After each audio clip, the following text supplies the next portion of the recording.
Keralam polling ബൂത്തിലെത്താൻ ഇനി 4 നാൾ. പരസ്യപ്രചാരണം മറ്റന്നാൾ അവസാനിക്കും. ഈസ്റ്റർ ദിനത്തിൽ ദേവാലയങ്ങൾ കേന്ദ്രീകരിച്ചായിരുന്നു സ്ഥാനാർത്ഥികളുടെ വോട്ടഭ്യർത്ഥന. വികസനവും വയനാട് പുനരധിവാസ ഫണ്ട് വിവാദവും അവസാന ലാപ്പിൽ ചർച്ചയാക്കുകയാണ് ഇടതുപക്ഷം. ഡീൽ മുതൽ SDPI ബന്ധം വരെ ഉയർത്തിയാണ് UDF കളം നിറയുന്നത്. അവസാന ദിവസങ്ങളിൽ കേന്ദ്ര നേതാക്കളെ ഇറക്കിയുള്ള റോഡ് ഷോ ഉൾപ്പെടെ പ്രചാരണം കൊഴുപ്പിക്കുകയാണ് BJPയും. കണ്ണൂർ കേന്ദ്രീകരിച്ചാണ് മുഖ്യമന്ത്രിയുടെ ഇന്നത്തെ പ്രചാരണം.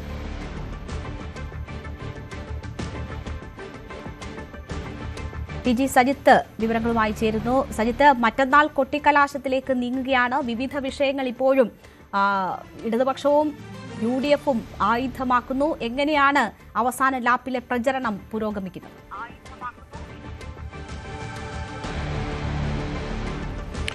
രേണുക സൂചിപ്പിച്ചതുപോലെ ഇനി 3 ദിവസം മാത്രം പരസ്യ പ്രചരണത്തിന്. ഇന്നും നാളെയും നാളെ കഴിഞ്ഞും. ഇത് ഈ നിമിഷങ്ങളിൽ അവസാന ഘട്ടത്തിലെത്തുമ്പോൾ പരസ്യ പ്രചരണം അതിൻ്റെ അവസാന ഘട്ടത്തിലേക്ക് എത്തുമ്പോൾ ദേശീയ നേതാക്കൾ കളം നിറഞ്ഞുകൊണ്ട് മറുപടി കൊടുക്കുക ആരോപണത്തിന് അത് തന്നെയാണ് മുഖ്യമായും ഉള്ള നീക്കം. ഇതിൽ ശബരിമല വിഷയം വീണ്ടും അവസാന ഘട്ടത്തിലേക്ക് കൂടുതൽ കേന്ദ്രീകരിക്കുന്നു എന്നതാണ് ഇപ്പോഴത്തെ അവസ്ഥ. രാഹുൽ ഗാന്ധി നടത്തിയ നീക്കങ്ങൾക്ക് മുഖ്യമന്ത്രിയുടെ മറുപടി എന്തുണ്ടാകും എന്നതാണ് അറിയേണ്ട കാര്യം. നമുക്കറിയാം, ഇടതു ക്യാമ്പിൽ ഇത്തരം ആരോപണങ്ങൾക്ക് മറുപടി പറയാൻ പ്രധാനമായും കളം നിറയുന്നത് മുഖ്യമന്ത്രി തന്നെയാണ്. മുഖ്യമന്ത്രിക്ക് ഇന്നും നാളെയുമായി റോഡ് ഷോ അടക്കമുള്ള പ്രചരണ പരിപാടികൾ കണ്ണൂർ ജില്ലയിലുണ്ട്. അതിനുശേഷം അദ്ദേഹം പരസ്യപ്രചരണം അവസാനിക്കുന്ന ദിവസം മാധ്യമങ്ങളെ കാണുന്നുണ്ട്. അപ്പോൾ ഇതുവരെ നടന്ന വിഷയങ്ങൾക്ക് ഒരു അജണ്ട സെറ്റ് ചെയ്യുന്ന നിലപാടെടുക്കുന്നത്, അതായത് പോളിംഗ് ബൂത്തിലേക്ക് മുന്നിലേക്ക് എത്തുന്നതിന് തൊട്ട് മുമ്പ് മുഖ്യമന്ത്രി അദ്ദേഹത്തിൻ്റെ നിലപാട് പറച്ചിൽ കൂടി ഉണ്ടാവും. ഇതിനിടയിൽ മറ്റ് ദേശീയ നേതാക്കൾ എല്ലാവരുമുണ്ട്. എന്തായാലും കേരളത്തിൽ BJPയും ഒപ്പം CPMും തമ്മിൽ ഒരു അലയൻസ് എന്ന രീതിയിൽ പ്രവർത്തിക്കുന്നു എന്ന ആക്ഷേപമാണ് പ്രധാനമായും ഇവിടെ ക്യാമ്പയിൻ നടത്തുന്ന കോൺഗ്രസിൻ്റെ നേതാക്കൾ മുന്നോട്ട് വയ്ക്കുന്നത്. UDF സംസ്ഥാന തലത്തിൽ അത് ചർച്ചയാക്കുകയും ചെയ്യുന്നുണ്ട്.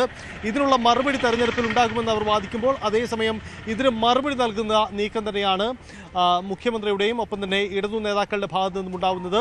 BJPയും കളം നിറയുകയാണ്.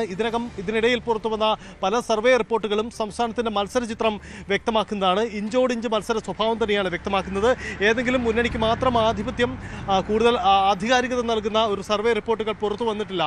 അതുകൊണ്ട് തന്നെ സർവേ റിപ്പോർട്ടുകളെ 3 മുന്നണികളും ഒരേപോലെ തന്നെ തള്ളുന്നുമുണ്ട്.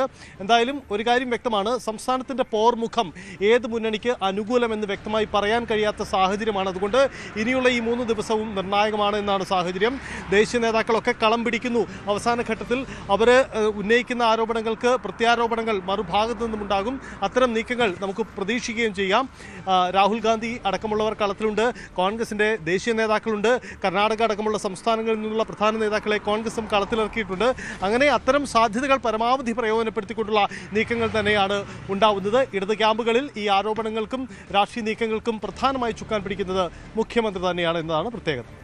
TG സജിത്താണ് വിവരങ്ങൾ നൽകിയത്. 1 മിനിറ്റ് പോലും പാഴാക്കാതെയുള്ള പ്രചരണമാണ് നടക്കുന്നത്. ഈസ്റ്റർ ദിനത്തിൽ ദേവാലയങ്ങൾ കേന്ദ്രീകരിച്ചായിരുന്നു പ്രചരണം. ഒപ്പം ദേശീയ സംസ്ഥാന നേതാക്കൾ കൂടുതൽ കളം പിടിക്കുന്നു പ്രചരണത്തിൽ എന്നതുകൂടി കാണുന്നു. കൂടുതൽ വാർത്തകൾക്ക് News 18 Keralam YouTube channel subscribe ചെയ്യുക.